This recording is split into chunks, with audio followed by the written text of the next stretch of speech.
Hello, friends. This is Dave Hurwitz, executive editor at ClassicsToday.com, here with the greatest recordings ever.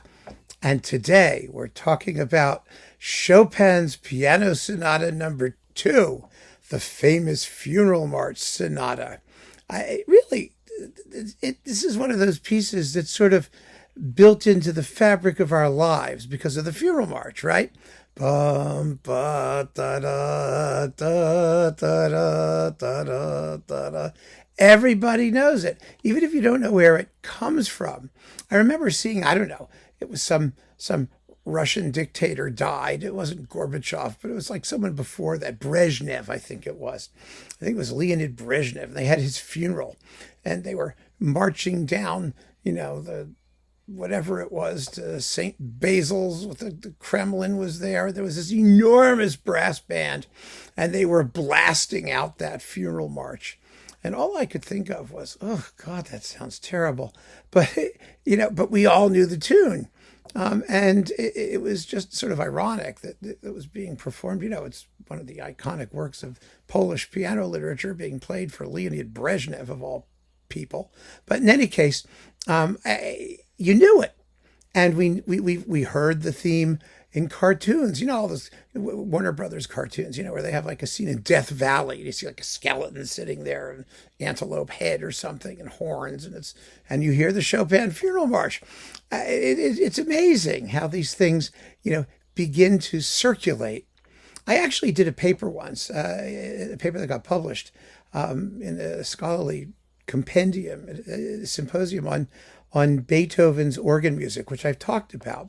I mean, Beethoven didn't write any real organ music, but his symphonies were all arranged by Edward Baptiste as French liturgical music and published that way, as, offertoire and elevation and communion, all these, French, Catholic liturgical things, because Baptiste wanted to elevate the level of French liturgical music. And so, instead of having opera potpourris, which is what they were playing in churches, he thought Beethoven's symphonies were more elevated.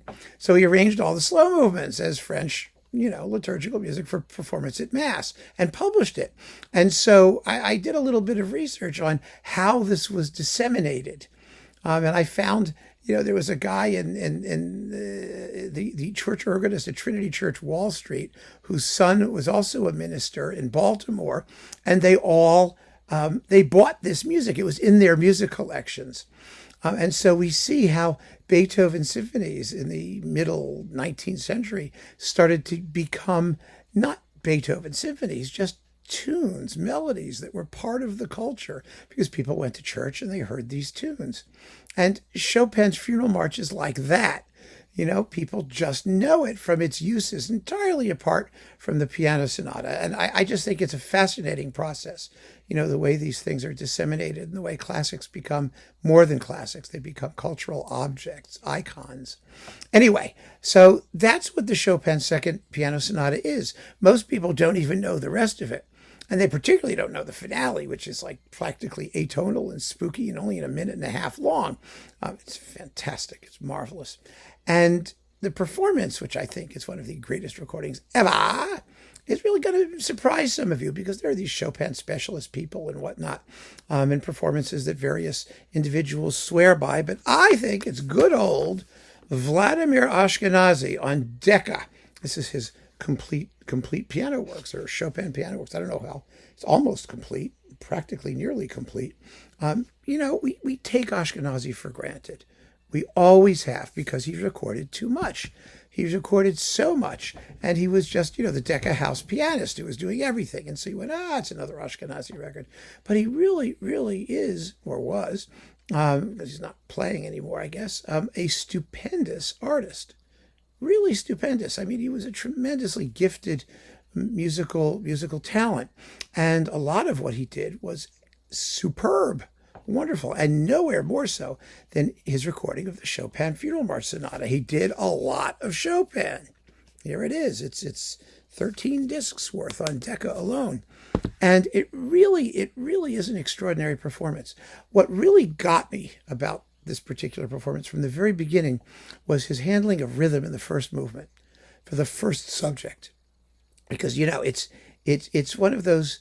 The tune has an accompaniment yam ba da da da da da da da da underneath, and then the tune is da dum ba da dum da da da dum ba dum ba da da da da da da. Now the sonata isn't like B flat minor; it's in a weird minor key, and he managed to convey through rhythm and articulation such a marvelously neurotic agitation.